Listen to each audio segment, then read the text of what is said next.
Okay.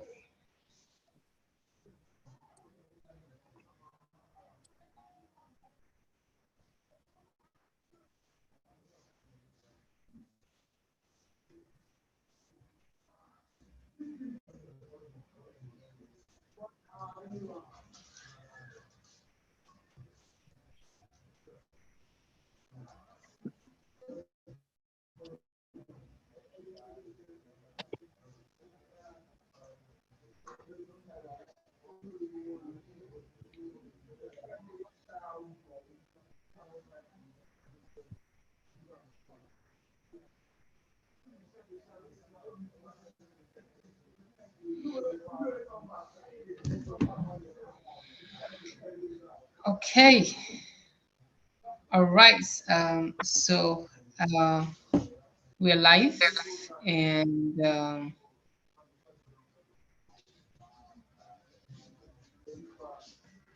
I'm sending the link across as well, and I'm sure people are getting notifications. So, whew, all right. I've been waiting for this, and I'm so excited. I'm so excited.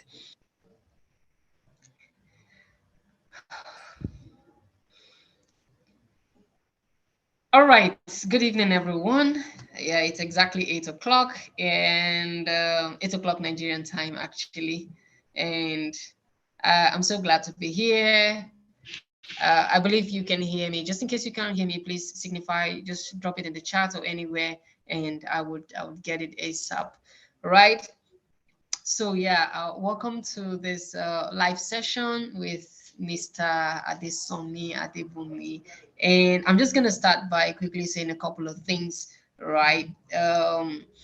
So I'm gonna bring him on board like very shortly, but I met personally, and I'm just gonna be specific about a couple of things that how we met, and what led me to even say what led me to reach out to him, for this live interview.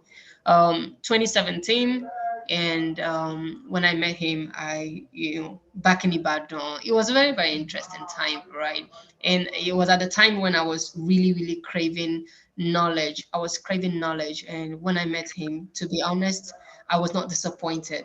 I was not disappointed because we spoke at length, and because I'm the kind of person that I don't just listen to what you have to say. I listen to your body language. I listen to everything. So I mean, listening to him, what he said and what he did not say, I learned a ton. Like I learned a whole lot. And so while I was just thinking about how to go about this interview, because I mean I had this burden for a while, and the burden has to do with people who have very, very fantastic ideas, or people who want to start projects, or people who are probably even tired of their 9 to 5. I just want to switch into business fully, but then I always stuck at that juncture where they have to think about, okay, how do I go about finances, how do I go about this. And then of course I recall times when I would talk with him, and he would put me through on a couple of things, and I would feel encouraged. And of course, looking at his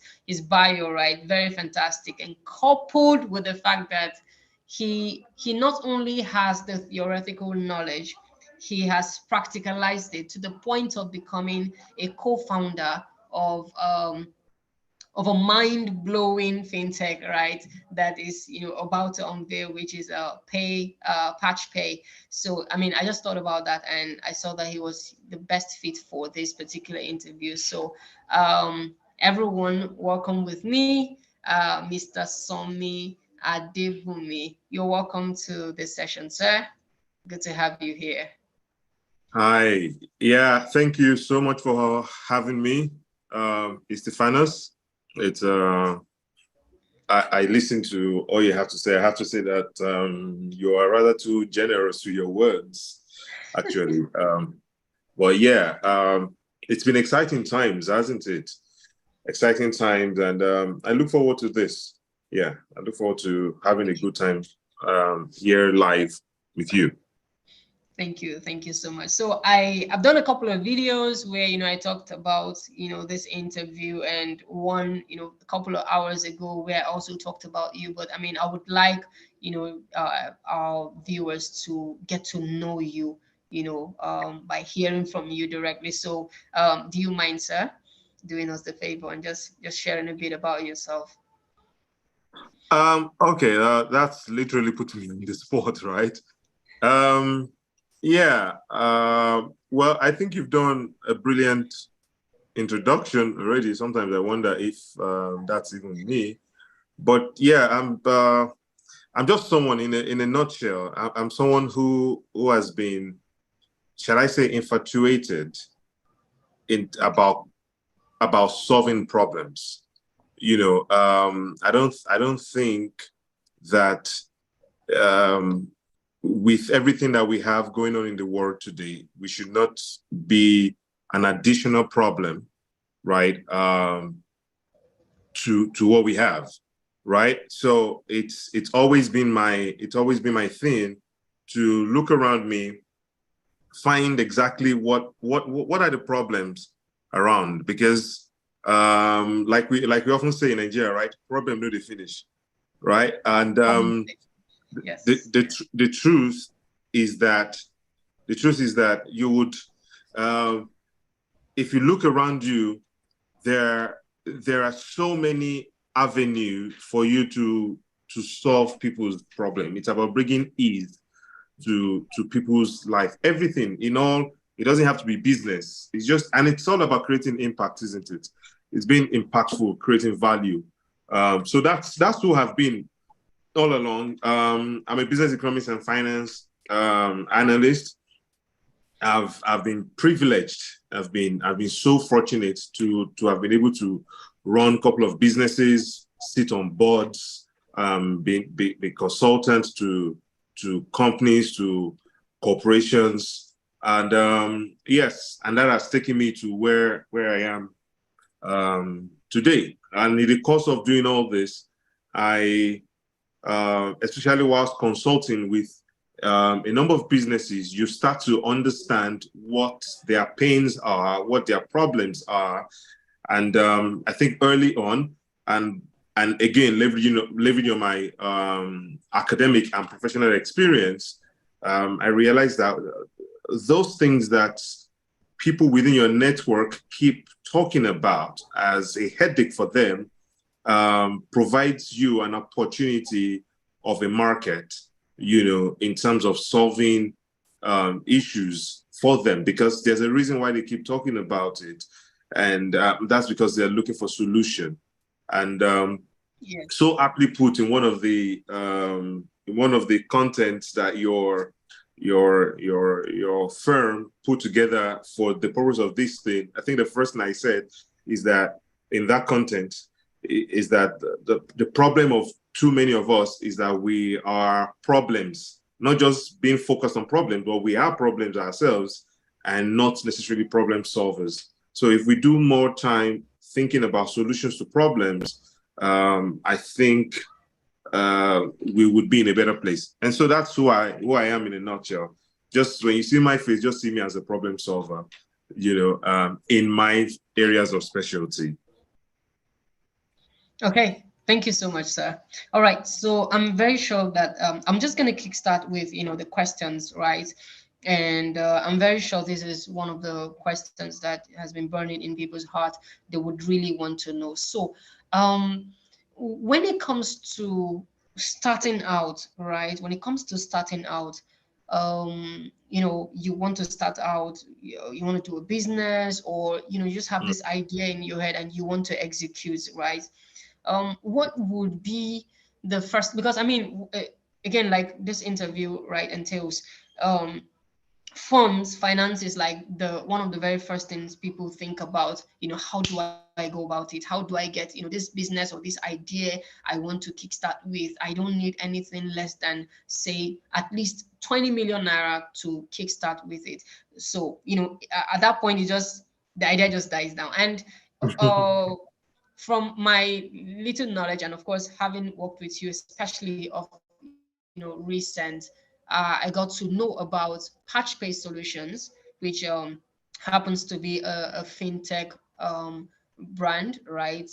And so I just want you to please walk us through it. How do you go about it using PatchPay Solutions, and your journey through this process? How do you go about, what are the things that you look out for? What are the things you do when deciding that you want to kickstart a business, or you want to flesh up an idea without letting finance be an issue, or funding be an issue for you? Right. That's a rather leading question you put there. I know the theme for our chat today, anyways, is unlocking business capital. But for about a month or so now that you approached me about this topic, I've been thinking, I've been raking my head about it, because I know this is it's a major issue for many people. Heck, I've also gone through it, right? And I think the first thing that I always advise, and that determines even my own decision as well. The first thing is always, why am I doing what I'm doing? Right? Why do I think there's a need to create what it is I'm creating? So that idea that you're talking about, why do I want to pursue it? I think first, it's always a first thing to ask, because you must know why you want to do it. And the reason why you must know why you want to do it is because you're always, in anything, you're always going to hit obstacles along the way. And now, if at the onset you never asked that question of yourself as to why you're doing it, you might not be motivated enough to go ahead. All right. So, like you said, if you now see that in terms of valuation of the potential execution of your idea, and you're seeing that, oh, $20 million, 20 million naira, or whatever, 20 million in anything actually, then you feel dejected, and the dream dies. That's because in most cases you never ask yourself why you're doing it. There's a reason why, pardon me using this analogy, there's a reason why when you see as a guy, when you see a very beautiful lady, that you definitely know that this is a woman I want to get married to, right? Before you know this woman I want to get married to, you have asked yourself the question, what do I like in this lady? Why do I want to go for this lady, right? Yes, sir. And so if she says no at the initial stage, you don't walk away. You might step back, but the dream never dies. Except that is not the person that you are absolutely sure that you want to spend the rest of your life with. I don't know if you get what I'm saying, right? Yes, sir. And it's the same thing with ideas that you're looking to transform into a business. All right. If you were never sure of why you wanted to do it, when the obstacles come, it might not say, let me shock you, right? Well, I'm sure we're going to get there anyways, but it might not necessarily even be the finances. It might not. It might be so many other things. And then you find yourself in a situation whereby you lose track, you lose the drive. Okay. So the first thing is always ask yourself, why do I want to do this? Okay. Now, when you have identified the reason why you're doing it, all right, the next thing would be, what value is this going to create? Okay. Again, why do you have to ask yourself what value is this going to create? See, most businesses that you see nowadays, right, especially in line with what we're talking about, which is raising capital, finding business capital, most businesses have investors. One of the first questions that investors are always going to ask you is, one, why this business? Two, what do you hope to achieve? Now, your answer to the first question, I've already touched it. The answer to the second question, when they ask you what do you hope to achieve, that answer lies in the belly of what value is this business going to create? What impact is it going to have? All right. That's your answer to that question of why this business from your investors lays in the answer to that question.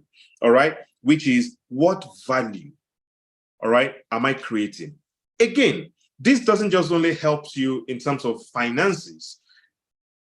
Let's picture the fact that you don't even want to raise capital, external capital, right? Let's even imagine it's even your money. There's a reason why it's your money and it's in your bank account, right? There must be something that would drive you to say you want to eat deep into that money you have in your savings, okay, to go use it for that business. Can you still hear me at all?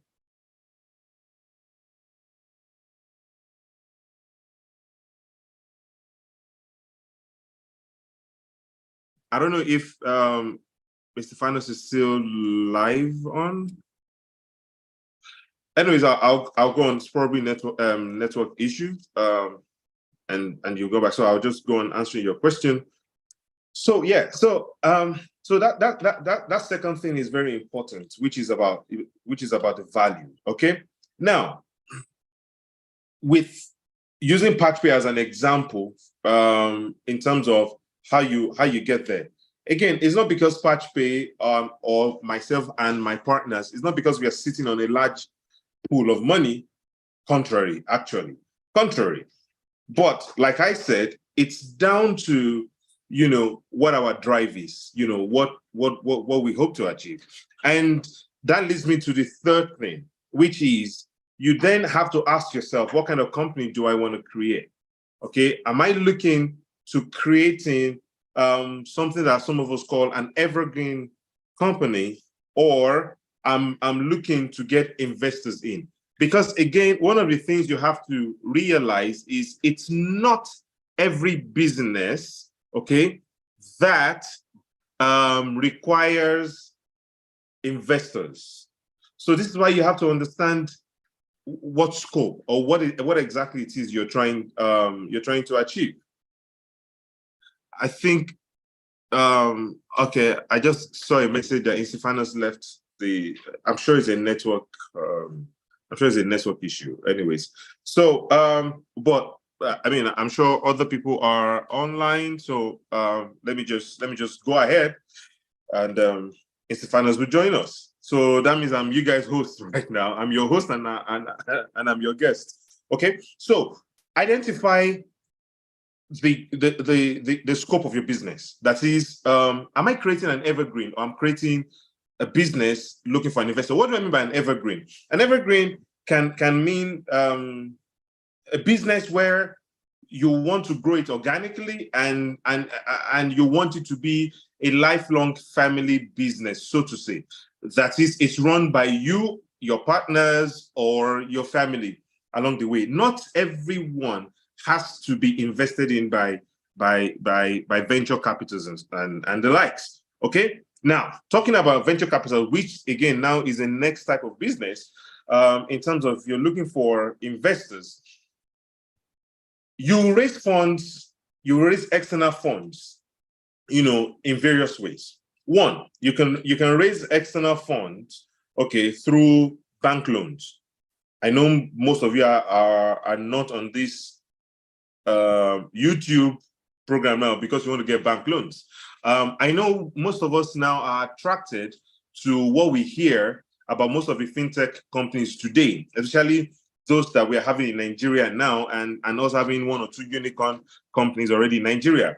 We are all carried away by the fact that we hear someone has Series A, Series B, Series C funding, and we are looking at millions of dollars.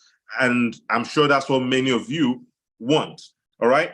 But before you get there, there are quite a number of things you have to do, okay? There are quite a number of things you have to fulfill, which again, if you remember the things I said earlier on, for some of you who hadn't joined us by that time, is that one, you must ask yourself, why do you want to do that business? When you ask yourself why you want to do that business, ask the question again, what's the value this business, this idea is to create? You see, when you have all those things, unless you understand the scope, the scale, the growth that what you're trying to create can be, that is what can give you the confidence to go into negotiation, into any conversation with any potential investor. Look at it this way. Look at it from a personal point of view. if you do not know who you are, how then can you value yourself? How then can you put a valuation on yourself? Which is why many people, for example, when they go for interviews and they ask them, when they go for interviews for a job and they ask them, how much are you looking to make? They are blank. You know, oftentimes, not all the time, but oftentimes they are blank because they don't even know what they're worth. All right. So you have to ask these questions about your business as well, or let me even just put it this way, about your idea, because obviously you have ideas and you're thinking of how to make it a business. Okay, transforming your ideas to business, isn't it? So you must know what's the value of your idea. PatchPay, for example, like Stefano introduced, PatchPay for us, we knew what it was all about, right? We understood the worth of PatchPay. And how did we understand the worth of PatchPay? Because we asked ourselves, why do we want to do this? And what's the impact of PatchPay? So, for example, why did we want to create a product that was going to be PatchPay? We wanted to create that because we looked at what was going on around. We looked at ourselves and we thought, I would definitely love a seamless, easy, secure payment situation for myself. Okay. Same thing with my partners. I would want a seamless, secure, safe, payment platform that can work in almost any industry.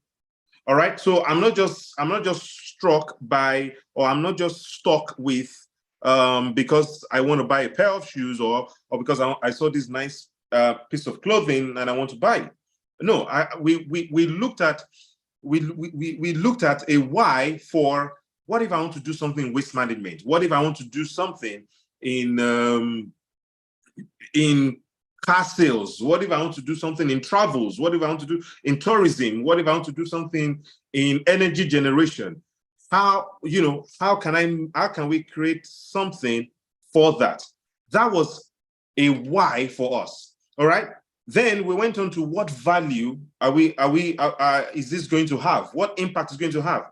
We looked around us again. We looked at what we've gone through. We look at personal experiences from friends and family, and we realized that, yes, there's a whole lot of people who are already in the digital space. There's so much traffic on online transactions and the likes. But with that, there's so much gap. And the gap comes from the fact that many consumers like you who you're watching me right now, many consumers are always afraid or have been scammed by sellers. Many never got their goods. Many got what I ordered versus what I got, which never has worked well. But again, we looked at, okay, if we create something for the consumers, what about the sellers? Because it's not all online vendors, sellers that are bad. Many are good, and they're now not getting businesses because I think Stephanos is back. Yay, right? And many are not getting businesses because some people have already spoiled the market for them, right? And so we thought again, how do we then protect vendors, sellers from being scammed by some consumers? Because that also happens, right? Many consumers, for example, would claim they never got the goods, whereas they actually got it. Or we protect the consumers, like I'm saying, we thought of an impact where we can protect the consumers, protect the sellers, but then again, we realize that even the sellers are susceptible to malicious behavior of the logistics people, which in Nigeria, we're talking about the Okada riders, right?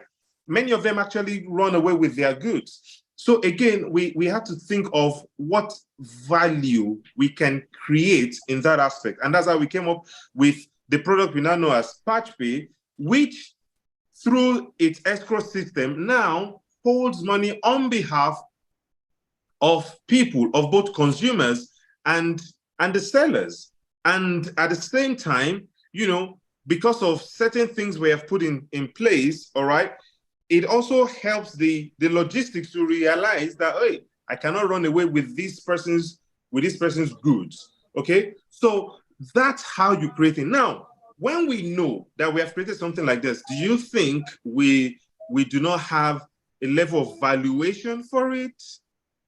Do you get me? So that's how you have to think. You have to think of the impact you're going to give. I think his finance is back.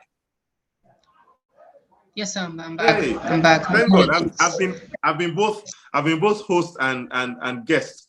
But I'm sure it was a network problem. So I've tried to expatiate on the question that you asked about how do we get these finances. But I started off, with the things you have to put in place, because before everybody just sees a house, there's a foundation to the house, right? There are a number of things that many of us make a mistake of doing. We just think it's the finished product, but it's not. There are many things you have to do. Oh, I even missed something. Have you even asked yourself, do I have what it takes, all right, to build the idea that I'm thinking? All right? Because it's not enough that you dream. It's also important that you have the skeletal muscle to be able to carry the weight of the dream that you have. Right? So these are the things you have to think about. Okay? And then moving to the finances again, oftentimes, like we see out there in today's world, which I'm sure is why Stephanos, brought about this topic. I mentioned it when you were off. We are hearing so much of many startup companies getting funding, getting millions of dollars and all that. And then we're all like, and the funny thing is, that's why many people think they should go into fintech, whereas you're not ready for that. Please, my people, It doesn't necessarily have to be finances through VCs. Okay. Again, identify that your project. All right. Can this work when I have other partners? So you are, obviously, they must have heard me say that myself and my partners, for example, we looked at this thing and then we came together to build it. All right. We came together to build it. Yes. Amongst us is a highly technical person. Amongst us is a highly financial business person. Amongst us is a highly emotional, intelligent person. So you see, everything isn't often about the specialty as it relates to an industry. Because I just spoke about someone who has a very high emotional intelligence, and this person is the one that puts myself and the other partner sometimes and just tells us, let's calm down, let's review this, let's look at this. All right, let's look at it this way, because when we are bumping it and the likes. All right. So you have to have all these things. It is when you have put all these things together, all right, that now, and this is news, when all these things have been put together, that's when you now have even a greater opportunity of investors now looking for you, now wanting to do things with you. Okay, so the first thing you do is not, how do I finance this idea? The first thing you do is, how do I make this idea a fantastic proposition? That's the first thing. When you make it a fantastic, one, is it possible to make the idea a fantastic one without needing funds to make it a fantastic one? Absolutely. Absolutely. Absolutely. Okay. You see, money answers all things. You're breaking up.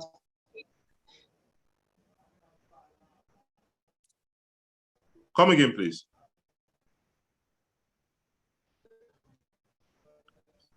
Well, I can't hear you now. Yeah, I was saying, can you detail on that? Can you detail on that? Yeah, so that's what I want to say. So, like I was saying, money answers all things. Or like the Bible says, money answers all things. And in our world today now, we have even said that whatever money cannot do, more money can do, right? Whilst all these things are true, whilst all these things are correct, right? But money is never the first thing, okay? You can have an idea, make it fantastic, without putting money into it. What am I saying? Remember, an idea you have, it's only but a figment of an imagination. That's what an idea is. It's only an imagination. All right. Now you have to take that idea and fleshing it. Because you see, you can't come to me, or I can't come to you and say, in fact, why am I even, you can't even tell someone else to come partner with you, not even bringing money. I'm not even talking about bringing money, just about, oh, I have this idea. I want us to work together on this idea. You cannot even get them to work with you on that idea if you have not even fleshing that idea up, because you're just going to be speaking gibberish. You know, so how then do you want to raise finance for an idea that you have not put together properly? It's impossible. It's almost like you saying, hey, can you give me scholarship? All right? Because I believe I'm going to be the best student. That doesn't work for the person that wants to give you scholarship, right? What works for the person that wants to give you scholarship is they want to see you, they want to see certain results being good. And how do you get good results? You prepare. You polish yourself. You study hard. So when you have an idea, the things you're supposed to do is go read more about the industry that your idea is planning to be a stakeholder in. So you go read up on that, read up books, study that industry, look at the people who are there, look at the market trend in that industry. All right? What is it that is happening there or that is missing that your idea can plug in? Yes. Because again, ideas are not synonymous. Ideas are not specific to one person. That idea you're thinking, so many other people are also thinking it. All right. So it is when you have fashioned it, is when you have made it perfect in line with what. So again, takes us back to the beginning, which is, why do I want to do it? What value do I want to create? Because you'll find that whilst your idea is popular, okay, your ideas can be popular, all right, but your execution can be unique. When I say execution being unique, your execution comes from identifying why I want to do this, what value I want to create. That will determine the manner with which you bring it to life. And the manner with which you bring it to life will help you know what your USP in what you're doing. Because again, I say to you, you're not the only PatchPay. PatchPay is not the only payment gateway we have in Africa. It's not, right? So the idea of a PatchPay is not specific to myself and my partners. All right. However, the product of PatchPay is specific to us because we have asked ourselves those questions I said, and then because of who we are, how we are, based on how we're thinking and the vision that we want for PatchPay, that led us to creating a unique selling proposition for that particular product. That is what makes you attractive. That is what gets, if my two other partners and I decide now that in Stephanos, we would like you to partner with us, I'm sure you would jump at the idea of partnering with us. Why? Because we have sold what we are. But sorry, we are not looking for partners now. All right. So because we have sold who we are. But if at the onset, I just say, oh, Stephanos, I'd like you to partner with me. I'm thinking of something. I've not really, it's an idea that came that all this payment, I want a payment platform. You just look at it. We have too many already, though. Why do I want to do this with you? That's what you're going to think, right? So that's why, as you can see now, that's why you can fleshing things up without money. When you are finished fleshing it all up, when it is near perfect, then money starts to come in. And money comes in terms of development of that perfected idea. Okay, so that's when money comes in. That's when people start to look for investors. That's when and you know, investors, you know, differ in very many places. Probably we'll still touch on it. I'm sure you'll still ask that question. You have what we call the angel investors. You have the venture capitals. Like I mentioned the other time, loan is also another source of external funding, which is debt, you know, and all that. So we have all these other different types of, but it is when you have done your job to a certain level, that is when you now start to look at finance. Finance is not the first thing. You do not put, how do we say, you do not put a cart before the horse. You put the horse before the cart. All right. So nurture that idea, build on the idea, and the ways you can build on it, I think I mentioned that already, right? Study that industry, read more about it, look at the pace setters that you have, those who are setting the trends that are there, and then you're able to identify the loopholes. Because when you do this, this helps you to build more on your ideas, and then you're able to see, you know, what else would then separate yourself from the rest. From the rest. Okay. Okay.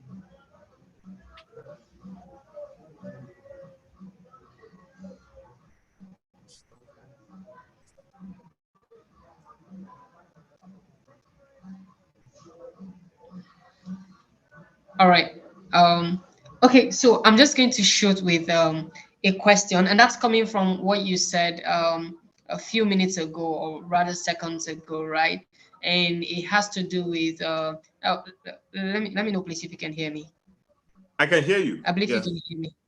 Okay, awesome, Yes. awesome. So let me just ask in a very funny way, right? You talked about how that you must understand your ideas, and you must, study the industry and study, the idea very well, so that you have a good understanding of what you're going into. You have a good understanding of what your competitors are doing, what people are doing out there, what the industry is like, and you're able to, build your idea so that it is very presentable, to your Mhm. investors.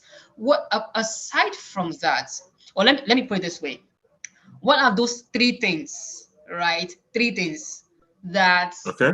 when you go before an investor with, you can almost not get a no from them. So we know that people often talk about pitches, you pitch a 1 minute pitch, uh what they call it now, I've forgotten the name now, right? People do all this 1 minute pitch, they train themselves, they stand before the mirror, or do a video of themselves, several videos, trying to practice how to present their ideas to investors. Why? Because they believe that no matter how good your ideas are, if you don't present them well, your investors might probably not even get you, or they might just give you a no. So they think or feel that pitching, knowing how to do your elevator pitch, that's the word, your elevator pitch is equally as important, if sometimes some people even think it's more important than just the business itself. So my question is, what would you consider to be those three outstanding things that when you have together and when you do them, right, you can almost not get a no from investors Right. when you pitch to them? Okay. Okay. So I always try as much as possible never to put figures into, because it's very sweet to say, oh, three things, five things, so two things. It sounds great, but reality of things tell you that, heck, you might even have to have 100 of things. All right. Now, the way you have put the question, right? What are those things that would almost make it impossible for investors to say no? I know you didn't say almost impossible, because you said that will make it impossible for investors to say no. I don't believe it's impossible for any investors to say no, because it's their money. Again, you see, just remember that the same way your business, you're trying to achieve something, that's how they're trying to achieve something with their money. So you are seeing them as investors, they are seeing you as a business opportunity. So you might have the greatest of the greatest ideas, but it might not be in line with the investors' business projections. You might be in an industry that they are not involved, they don't want to, okay? However, there's a solution to that, okay? And I'll take that as the first thing. Excuse me. So the first thing is, you have done all your ideations, you have done all your this thing. In fact, you are ready to move out. Now you want investors. One way that it makes it almost impossible, okay, for investors to say no is this. And I want our listeners to look at it this way. It's about eliminating factors, okay, or improving your chances. I think I'll go with improving your chances. Let's do glass half full. Yeah, improving your chances.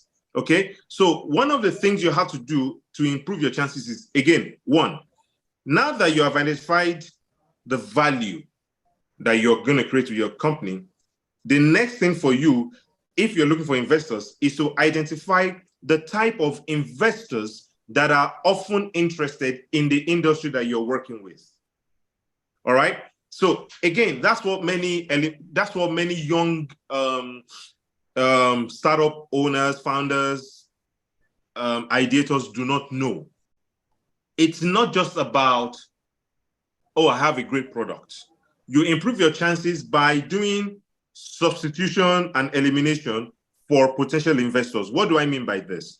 If PatchPay, for example, was looking for investors, okay, so the first thing that we would do, okay, within our investors relations team would be to look for venture capitals, fund managers, angel investors, or any small company that invests in businesses.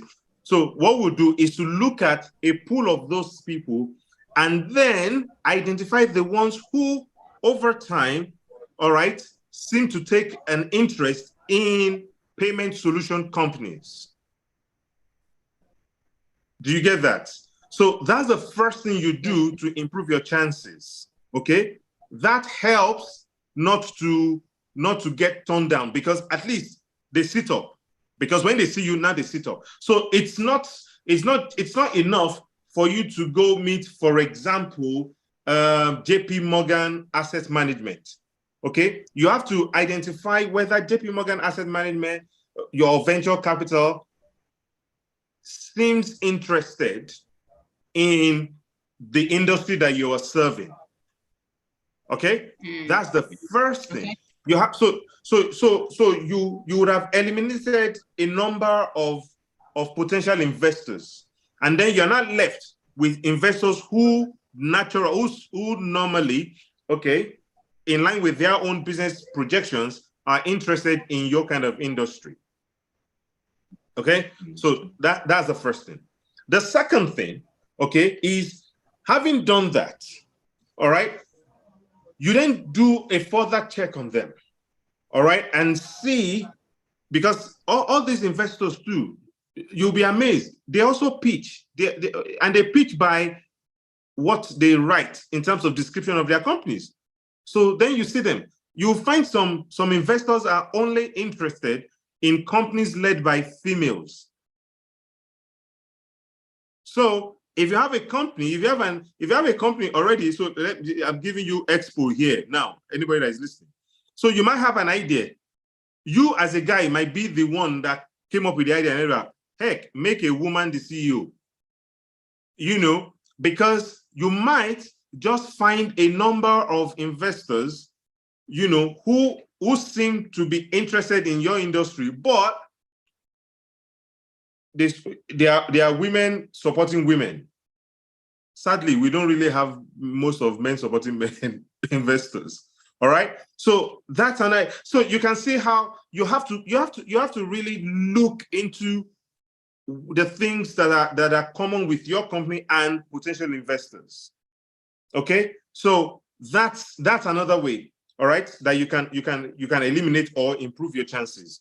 When you have done all this, okay, then you now go to what you have.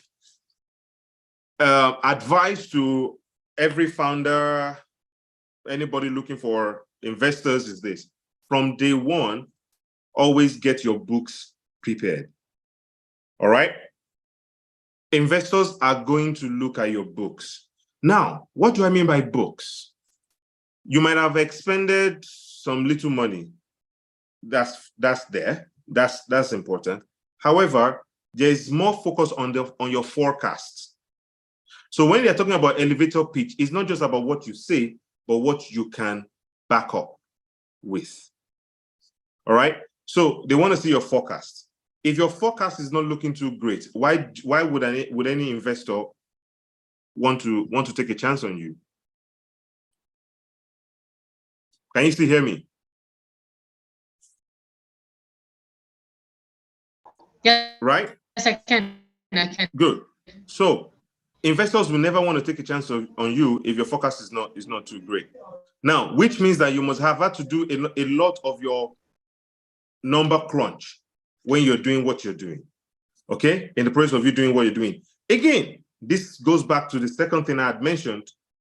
I'm not sure if Estefanos was there at that time, is about what value would my business create? Because if you are unable to then evaluate your own business, how can you then expect them to meet you at a right point? Because then they can offer you anything crazy, low crazy. How would you know how to say no or how to say yes? Okay, so that's why your books are very much needed. Let me go to the third thing, which I always find very crucial. Again, it is linked to the first two things I said. I've found out that in terms of investors, especially when you're looking at international investments, okay, one thing that would help you in your pitch that will make it almost impossible to say no is tag what you're doing, tag the solutions you are providing to a societal issue. All right? What do I mean by this? PatchPay example, I'm sorry, in fact, I'm not sorry. I have to use PatchPay as an example, all right? So I can't hear you, by the way, Estefanos. So PatchPay, yeah, okay. Yeah, go ahead. Okay, great. So PatchPay, for example, all right? PatchPay is not just a payment gateway that looks to bridge the gap, within Africa's e-marketplace and the gap being trust. PatchPay is not just that. PatchPay is not just limited to that. PatchPay, however, looks to solve the socio-economic problem that has been bedeviling the African market, which has then stopped African businesses from connecting to the global economy. And what do I mean by this? It's been forecast that in this year, 2023 alone, the year 2023 alone, there are going to be about 23 million, right? 23 million new e-commerce stores. Okay, about 23. Sorry, can you give me a second? I think there's a problem with my network. All right. Just 1 second.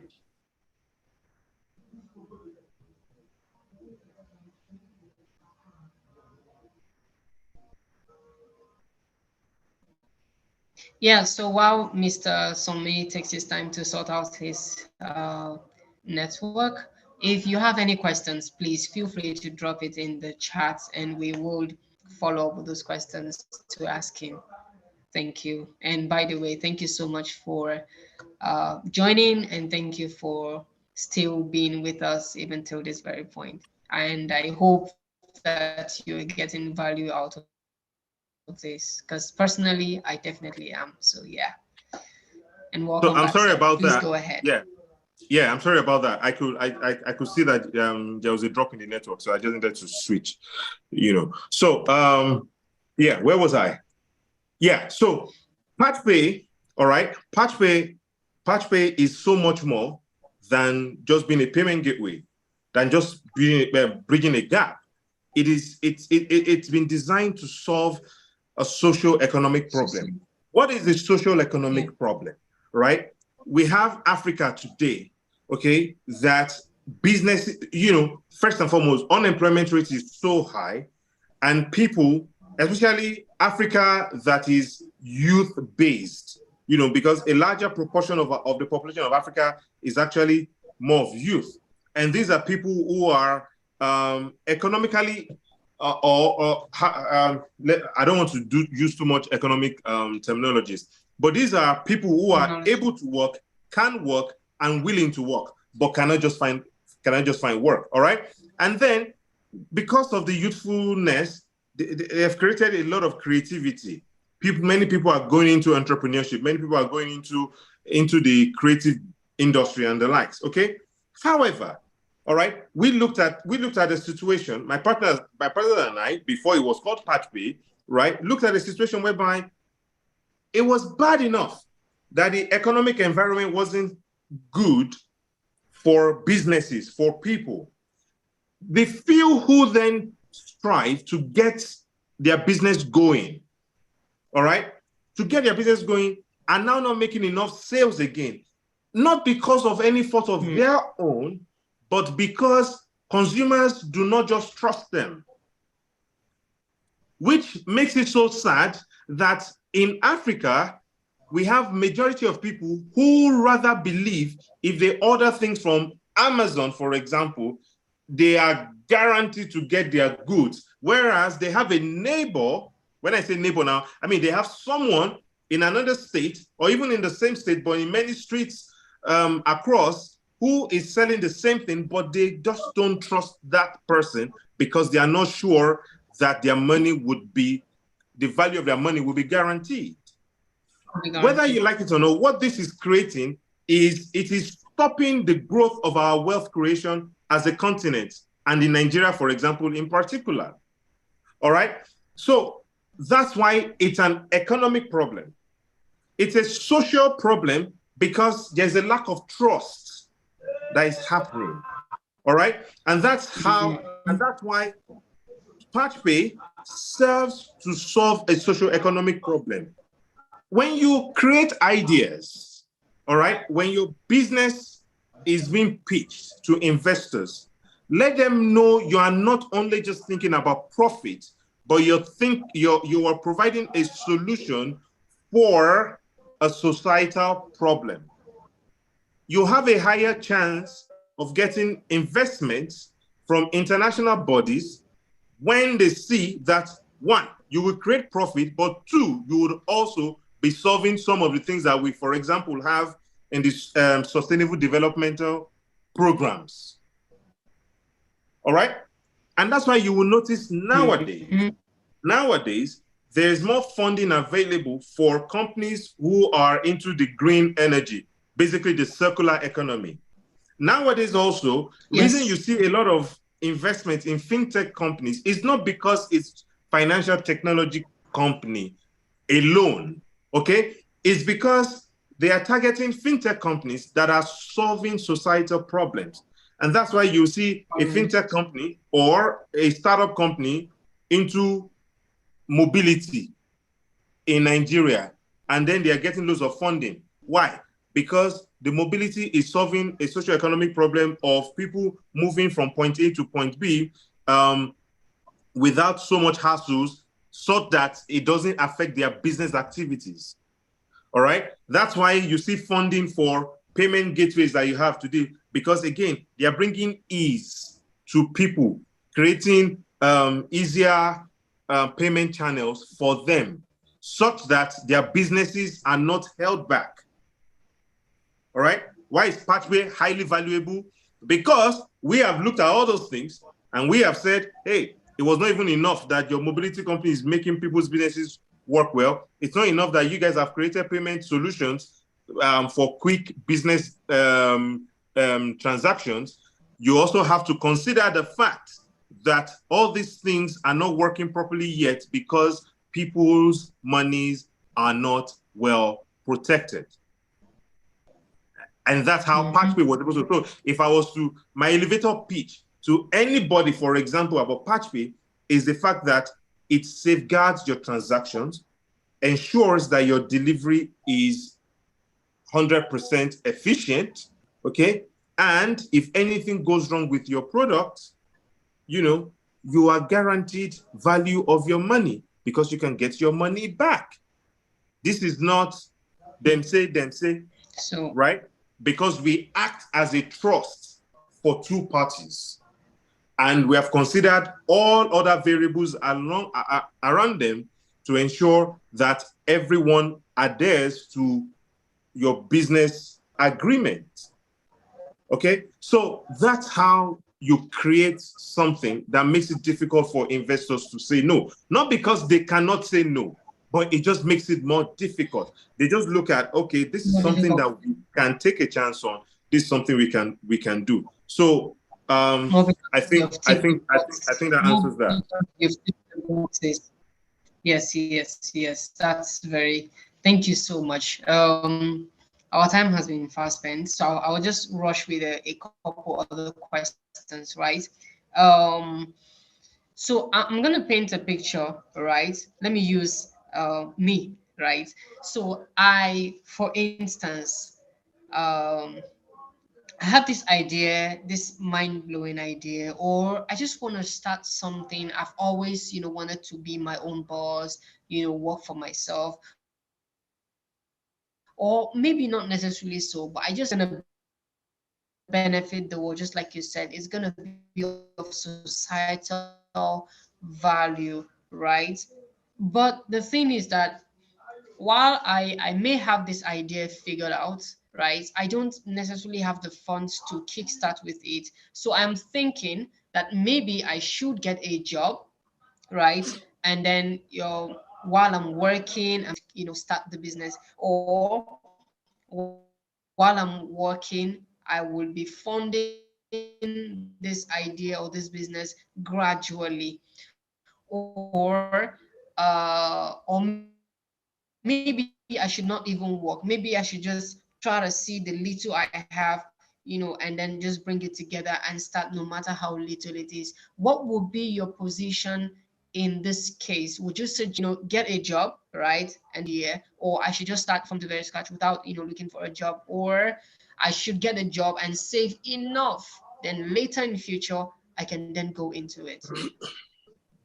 Okay. I think there's one thing we need to clarify first. Oftentimes people make a mistake of erroneously interchanging two terminologies that you have used in there. Okay, because that will then help the answer to the question. There's a difference. There's a whole lot, a wide range, and I cannot overemphasize this, please, to every other person listening.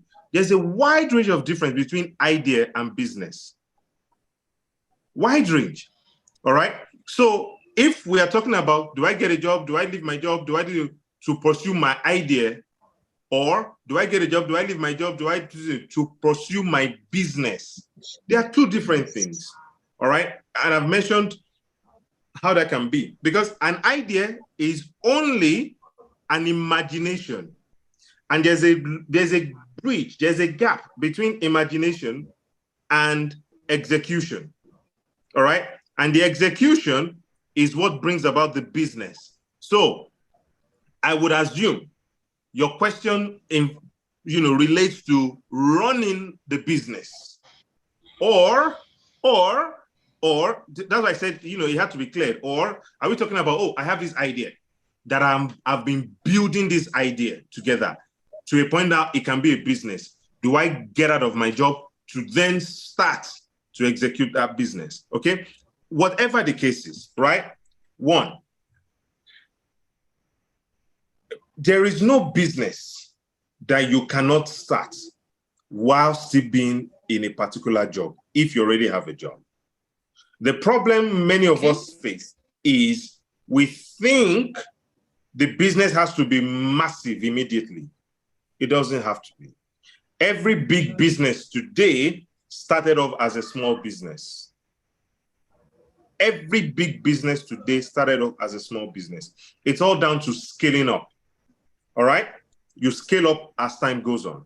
So start small and scale. All right? If you know you have a good war chest, okay, then, and you're comfortable enough then you can go all in into your business and say, I'm leaving, I want to leave my job and go. Again, it depends on those first two things that we had mentioned at the beginning of this session. All right. Why am I doing this? What value or what impact is it going to make? Okay. So, because that would then help you know the scope. There is a time, if you started off the business while still in paid employment, all right, there's a time that business will tell you you cannot continue that your paid employment. Your business will always let you know, as you're doing it, okay? It's all about scalability, all right? There is a time that your business will tell you, Mr. Man, Mr. Woman, we need extra funding.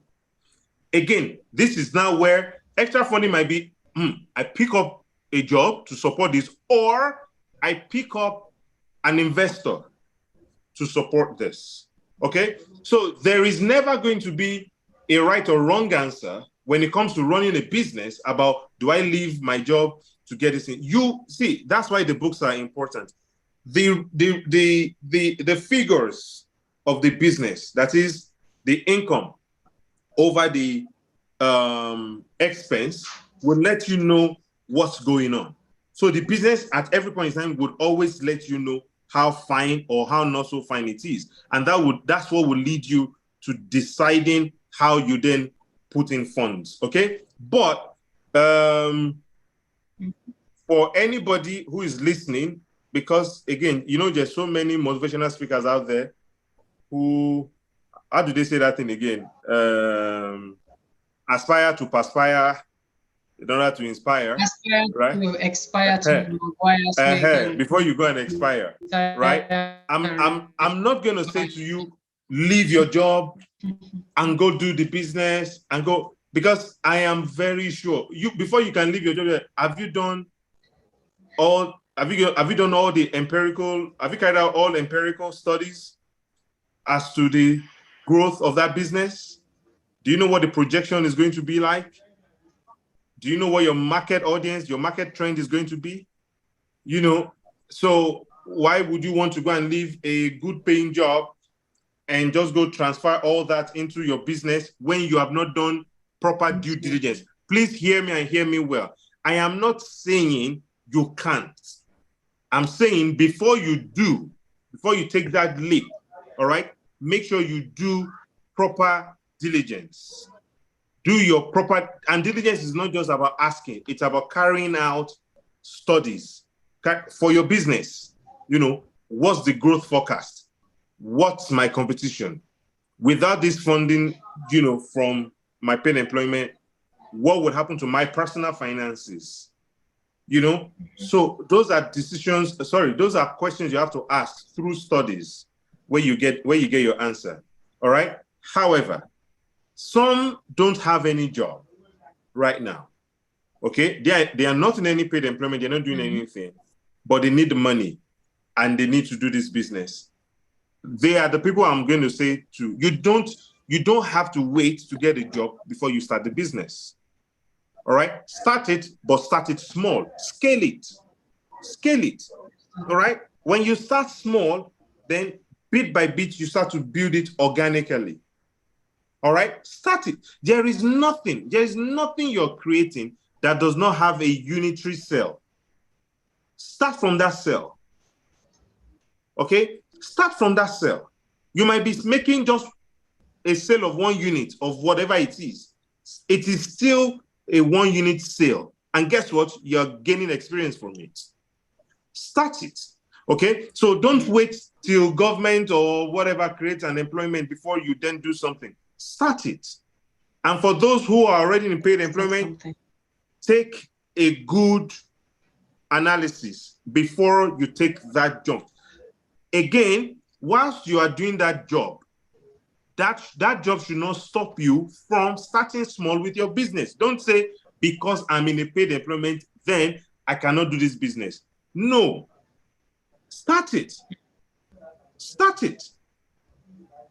Start the business with it. Because remember, your paid employment, that thing that you're paying you is only a bribe, okay, for you to forget about your own dreams so that you can fulfill another person's dreams. Okay, so don't get yourself locked into that. If you have been so privileged, you have been so lucky to already have an idea. Okay, so that's what I have to say about that. You don't have to have gotten a So, job before you start a business, and you don't have to leave your job also to run the business until it gets to a stage all where the right. business Also, tells you you have to leave.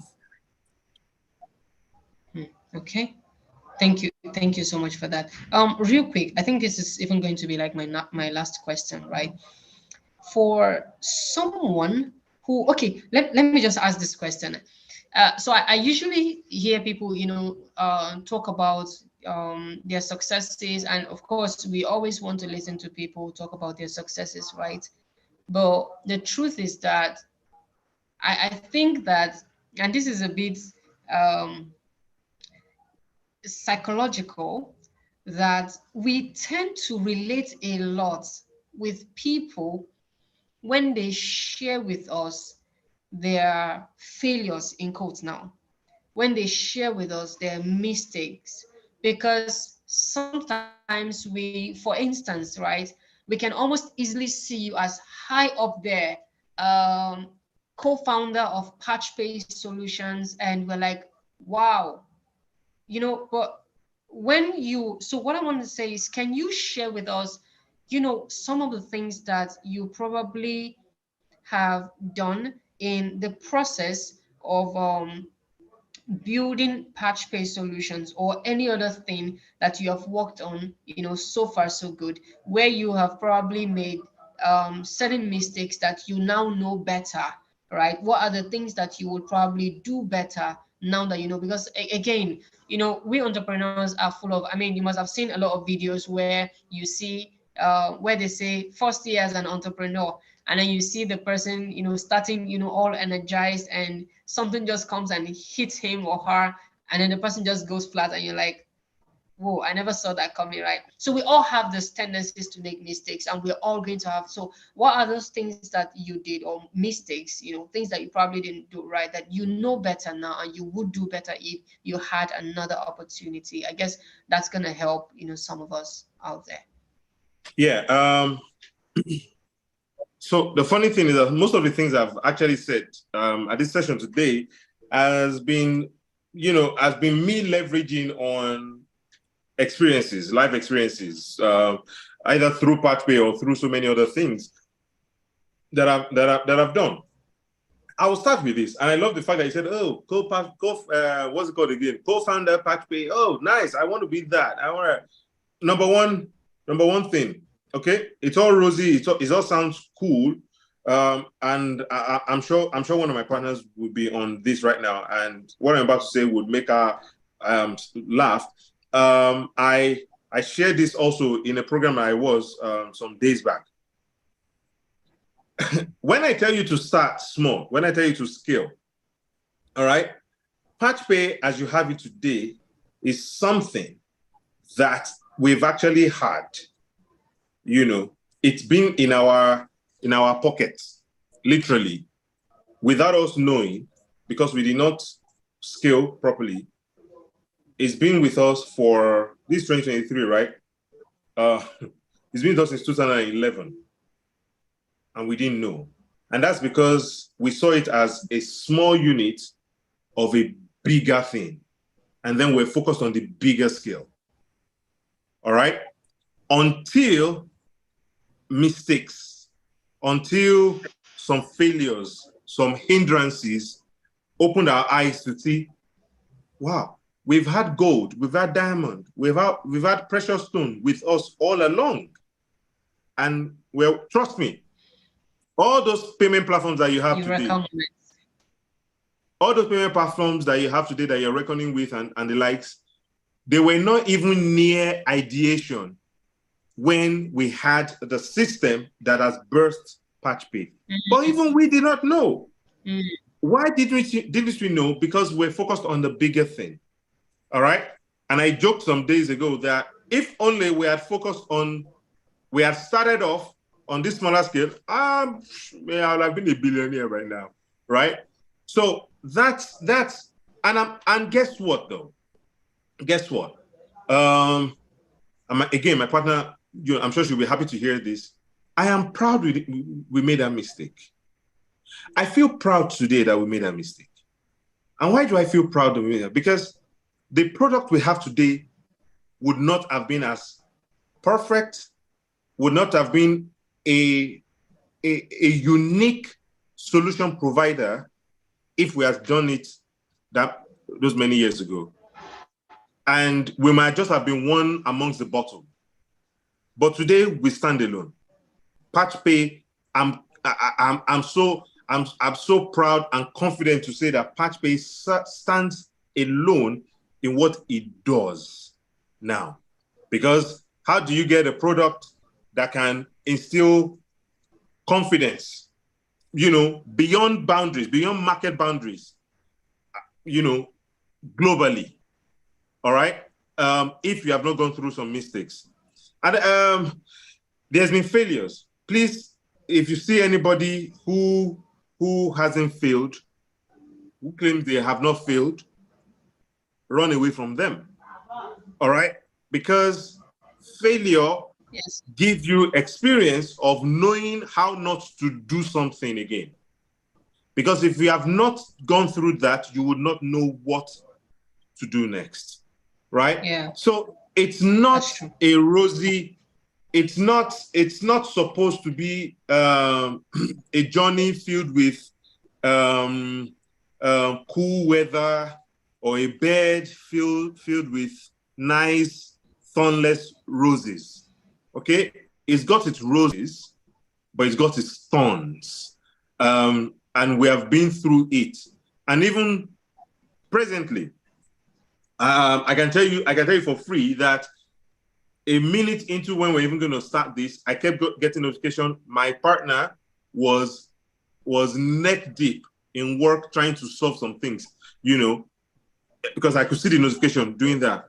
And please, this is late at night for her as well. So, there's a lot of journey. There's a lot of pains that you have to go through. There's a popular saying that there's no gain if there's no pain. All right. No pain, no gain. All right. There has to be a pain.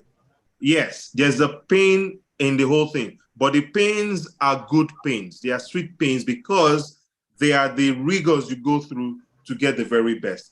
When I was saying it the other time that study the industry, know the industry, do this, do that, it's not just by word of mouth. It's not an easy thing, right? You will deny yourself of so many things. I remember my partner said something one day like, my holidays are gone. All because we're trying to push and we're trying to, finance some things with PatchPay. All right.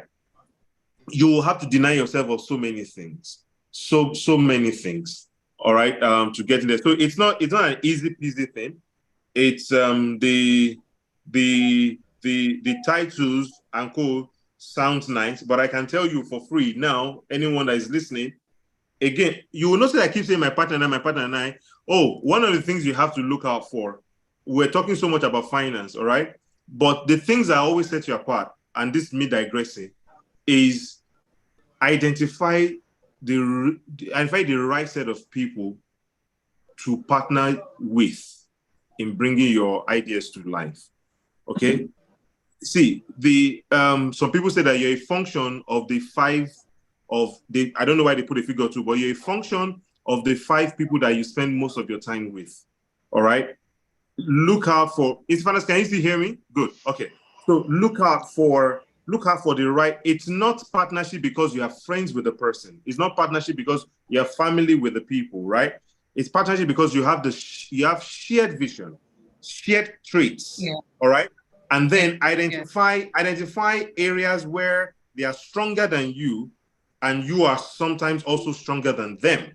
Okay. So that then that fusion can make for it, because that fusion in terms of the personnel behind the product makes a product perfect, or let me just say near perfect. All right. And I am so blessed that I have honestly, I have the best of the best of the best of partners, the best of the best, right? These are some of the things that you need to do. And we share and we share our vulnerabilities together, okay? Because when we come together, we show where we are lagging. And then we also encourage each other. And please, there's a place of spirituality also in all of this, okay? We encourage each other in prayers. We encourage each other in sermonizing for one another, okay? But ultimately, we failed together and we rose up together. But in the midst of all the failure, we were resolute. That's another important ingredient for you having a successful business. It's not just about the finances, but it's about resilience. You must be resilient, because when the mountains, when the hurdles, when everything comes, all right, it's the resilience that will keep you going. You asked me what, other things we have run and all that. Trust me, we have received our own version of L's, using the street lingo, right? Oh God, so many L's. And then we come back and like, okay, let's do it this other way. Let's do it. No as never. No, and I can tell you this, and these are the kind of partners you have to look for. The word no has never been in our vocabulary. I'm not saying this as a sweet talk thing. I'm telling you, no. Once one person has an idea, all we think of is, okay, how can we make it better? That's all. How can we make it better? That's why you can then say, oh, it is sweet to see co-founder PatchPay. But in the midst of that co-founder PatchPay, my partner and I always say one thing: we are the security, we are the cleaner, we are the marketer, we are the CEO, we are the COO, we are the general manager, we are the gate man. Back-end stories. We are everything, okay? Because there's a time where you have to strain yourself to look into everything, okay? And then a time would also come where you'll be able to step back, delegate more, okay? But in the process of starting up, you have to work very hard. I've had sleepless nights, not because I was thinking, but because I was thinking about the work, or I was doing the work, all right? So there's so many, so it's not an easy peasy thing at all, okay? So those are the journeys and, that we have gone through for us to now have this beautiful product that we are so proud of, that makes me so happy. If you see me smiling all the time, it's because of PatchPay. So I want people to be smiling too, because the beauty of PatchPay for us. Sorry, I'm sure you had one thing, but hey, PatchPay is my darling right now, right?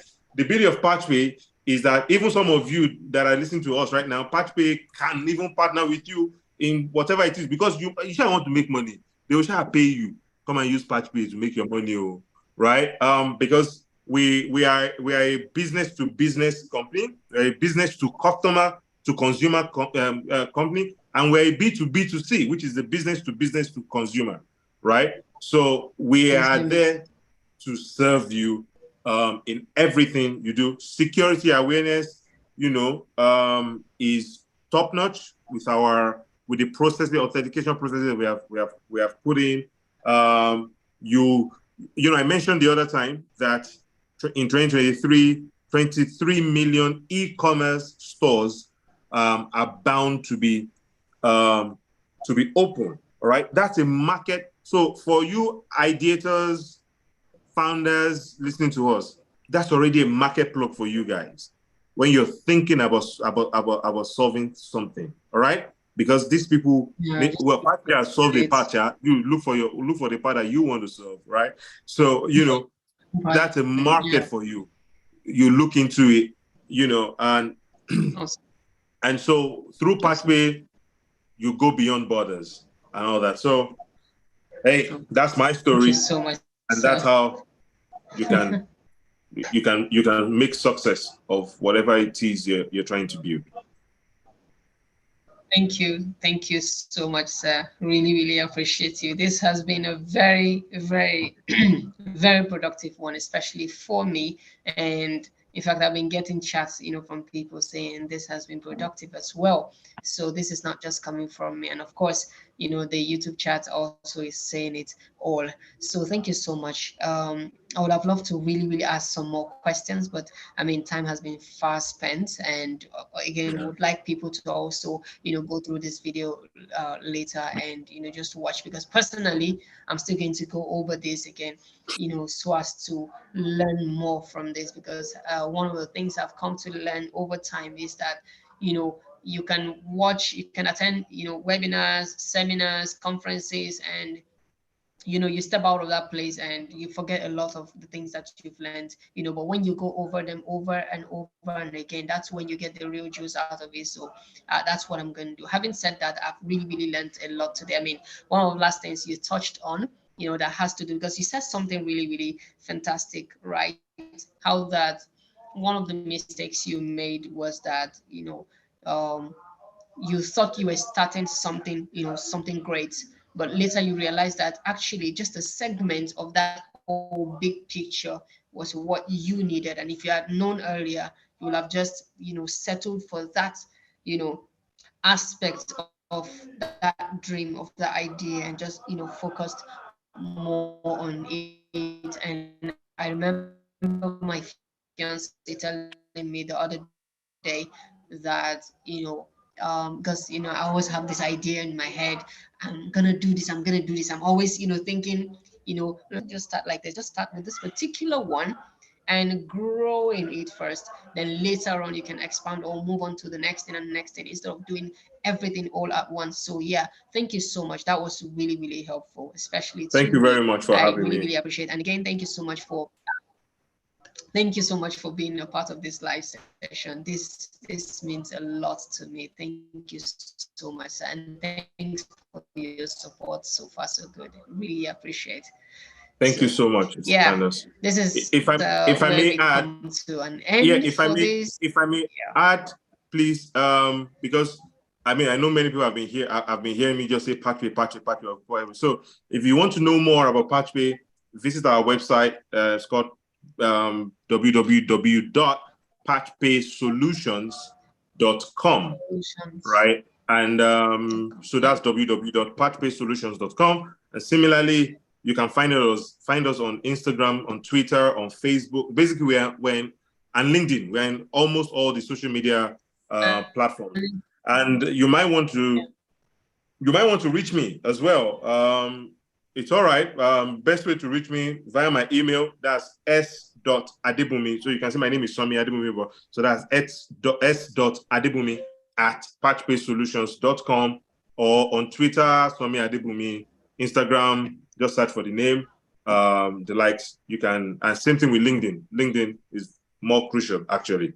So yeah, so that you can know more about PatchPay and see how we are solving the socioeconomic problem of Africa, and being a bridge to accelerated growth for African businesses so that they can connect with the global economy, right? And then we can have the country and the continent that we so desire. Thank you all so very much. I appreciate it. Thank you so much. Thank you so much, sir.